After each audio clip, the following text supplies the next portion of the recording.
at it what might prove to be valuable runs as they were dismissed for 286 in 66.5 overs before stumps were pulled. Fazir Mohammed, he joins us now via Zoom to review the day's play. Good afternoon, Faz. How are you? Surprised you're not at there's a big function in Trinidad and Tobago with the Prime Minister of India. All my friends are going. I'm glad for all of them. Those things are of no interest to me whatsoever. And there's a lot of traffic too, right, Faz? Well, this is the thing. When these dignitaries turn up, we seem to shut down the entire country as if we seem to have the world can't operate once these people are around. So, Yeah. surprisingly, we actually have an opportunity to discuss something other than the Indian Prime Minister being here. Yeah, so we're going to talk now about the West Indies and Australia. So where are you? Who has the upper hand at the end of day one, second test? Well, if we're talking about things possibly going the West Indies' way, I think the fading light towards the end of the day worked in West Indies' favour because it could have been a tricky 3 or 4 overs to the end of the day for Craig Brathwaite in his 100th Test match and John Campbell. And I'm sure they were relieved to leave the field before even having to face a ball when the umpires offered them to go off for bad light, because that total of 286, make no mistake, is going to be a challenge, not just for the quality of the Australian bowling, the lack of real all-round quality in the West Indies batting, but also the uneven nature of the pitch. And Bo Webster spoke about that to Samuel Badri at the end of the day's play, and he said that the uneven bounce and the tricks that it might play occasionally makes the Aussies feel very, very comfortable with the total that they have on the board already. Yeah, what's for sure though, Faz, is, we really see the discipline from our West Indies bowlers. Alzarri Joseph leading the charge today. He picked up 4 wickets and he got the wicket of Steve Smith because a lot of talk was surrounding Steve Smith's return. He was dismissed for 3. Yes, and that was an important wicket because Australia started 47 without loss after nearly an hour's play, and they were looking really comfortable. But then 3 wickets for 3 runs, 2 of them to Alzarri Joseph, who had in different first test match. Good to see his effort today with those 4 wickets. And of course, Anderson Phillip coming into the team to make it an all-pace attack with Jomel Warrican being dropped. We speculated about that yesterday ahead of the start of this test match. And yes, that wicket of Steve Smith was very important because he's come back into the team. Everyone knows his record, averages well over 50, has a very good record against the West Indies. But for him to depart so cheaply, caught at long leg by Anderson Phillip, was really an important breakthrough. And yes, the West Indies generally bowled well, Mariah, but I thought in the afternoon session, there wasn't enough consistency with the lines and lengths, and that certainly allowed Carey and Webster to capitalize. Carey especially, because he is that type of player. He's an attacking player. He's going to go after you, will give you a chance, will give you an opportunity to get him out. But if you don't get him out, he'll continue to score runs and score runs quite quickly. Yeah, for sure. After lunch, West Indies, I felt like what we saw in the morning period of the match, I don't know, I would probably say, did they get tired so quickly? But we didn't see the same type of West Indies bowlers that we saw in the morning period. Talk about Roston Chase, Faz, and how he utilized his bowlers today. Would you have done anything differently? Not particularly. I thought he did a good job. It's really about your bowlers sticking to the plan. And as you said, first session, Australia 93 for 4. Second session, Australia 116 for 1, which made it their session. And that's where it started to get very difficult for the West Indies. And because you've gone into it with an all-pace attack, and of course, yes, Chase himself can bowl a few overs, you're really putting all your store in your faster bowlers to deliver. And when they're offline and when they're not consistent with those lines, and as Bo Webster pointed out, when you're basically playing within your limitations and you're looking to capitalize on width and capitalize on deliveries that are too straight and therefore heading down the leg side. And they got too many of those in the course of that second session, which really saw Australia moving ahead of the West Indies on the balance of things, even though it's just the first day of a test match. So I don't think it's so much about Roston Chase missing a trick here or there. It's about again, a couple of half chances being missed because there were run-out opportunities. We saw a straightforward catch being dropped by John Campbell at cover. Thankfully for the West Indies, it didn't prove expensive because Cameron Green fell in the same over just before lunch. and then there was a difficult chance missed by Shea Hope behind the stumps, a couple of run out chances missed as well. So you've really got at this level of the game to capitalize on every opportunity. Yes, you're never going to be 100%, but you really don't want to let these opportunities slip by. So rather than it being a case so much of chase missing out on some tactical issue that could have made a difference, it was about the West Indies losing their disciplines and consistency, which we saw in the first session of play. Faz, confidence is a heck of a thing in sport and in cricket in particular. And when I was watching the Australians bat, I could sense it. They were going at a fair clip at over 4 runs per over. But I get the impression that in their mind they were just convinced that probably any total would do, which at times they were a little bit careless while being carefree, and they ended up scoring over 280 runs.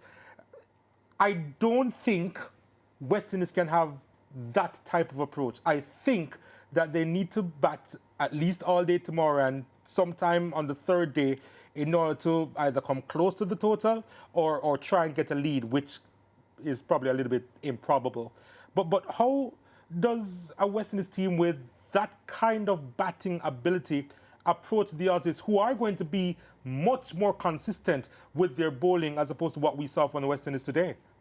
Well, you said it correctly, Donald. It's about confidence. It's about a winning habit, which the Australians have, even if they might have the odd series or the odd period when they'll struggle. They back themselves. They're very confident. They're brash. They're aggressive. They're obnoxious at times. But that's how they play their cricket, and that's how they play all sport, for that matter. And therefore, it comes across as almost complacent, almost as overconfident when wickets are tumbling and you're still playing your shots. But they back themselves. They back themselves because of their ability, because of their confidence, because of the winning habit, because they feel that someone is going to provide the runs or provide the wickets that are going to make a difference. Of course, for the West Indies, it's almost the exact opposite, where you've got a situation where the culture of losing is so deeply ingrained in West Indies Test match cricket that there's almost a fear of becoming adventurous, a fear of doing too much, of taking too many risks. And indeed, when the risks don't pan out, and there's a capitulation, as we saw in the final session of day 3 of that first test match, there's condemnation all around. But this has been happening for a long, long time, and it's very difficult to break out of that. So you're right. Tomorrow, having not had to bat this evening in fading light, it is going to be a challenge because you've got Mitchell Stark, Josh Hazelwood, Pat Cummins, Nathan Lyon, Bo Webster coming at them consistently. And you're also correct in saying that it will be very surprising if they are indisciplined in their tactics, if they are indisciplined in their lines and lengths and they let chances go by. So as you said, it's probably going to take all day if the West Indies can bat all day to get anywhere close to 286. But isn't that what Darren Sammy is thinking, though, in terms of how do you approach a bully, right? You try and punch back, you try and punch them in the face in the hope that they lose their train of thought or they are knocked off their game, which really and truly you can't see Australia doing, which means that you have to do it over and over again. But I think that's the thinking of Darren Sammy, even when he said before the start of the game about how they need to approach it, that you can't just see out a few overs and not make runs or just bat all day and not score runs. You have to really go at the opposition bowling.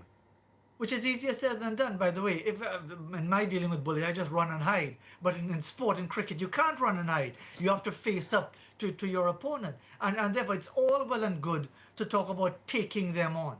And yes, it might work in bits and pieces. It might work for an extended period for one player tomorrow for the West Indies if they really get off to a fly and things go their way and they really play maybe the innings of their life. But the reality tells you that more often than not, the Australians will create more wicket-taking opportunities against players. And again, you look at their numbers, will tell you that they are not accustomed to big runs in Test match cricket. Many of them are not accustomed to big runs in first-class cricket. So that's where the challenge comes in. How do you cope with that sort of situation? Occupying the crease, but also scoring runs, which would mean an element of risk. And that element of risk could open the door to your dismissal. So it's not an easy thing. And then when you add the vagaries of the pitch, where we saw Pat Cummins, where he was basically jumping into line, it kept low, came off the pads and went onto the stumps. And even as he was walking off, you could almost see the thoughts in his mind, well, if this is how it's going to play on day one, well, we're going to really be set up if we could get close to 300. His team got 286, and I'm sure he's backing himself and the other bowlers to comfortably defend that total. And that's why it's going to be a tremendous challenge for the West Indies. By no means is it impossible, but it's difficult, extremely difficult, and will require a really an effort that takes them way above the numbers that they have at the moment. Well, Craig Brathwaite is the most experienced one in that batting lineup, right? He's in his 100th Test match, and I suppose because well, I'm not sure if he's used to this type of pitch at St George's. He would have made 100 a few years back for the West Indies. But what do you think is going through his mind as he not embrace the responsibility, but try to hold it, knowing that West Indies need his leadership at the top of the order? Wouldn't it be a fairy tale effort It on would his be. 100th Test match to get 100? Yep. But yeah, and I think Craig Brathwaite is a sort of phlegmatic character. He doesn't get worked up about too many things. He knows he's been a bit of a slump. He knows that the Aussies will think that Mitchell Starc has his number because he's got him in the first Test match, got him cheaply. Starc himself is on a milestone. This is his 99th Test match. He's got 391 Test wickets. He'll want to get closer to 400, if not in this match, by the final Test under lights in Jamaica. So for Brathwaite, it's an opportunity that I'm sure he will embrace. He won't shy away from it. He'll play his own game. I doubt very much that he'll try anything ridiculous or to try to beat any bowler off his line. That's not his style, and especially not against quality bowling like the Australians.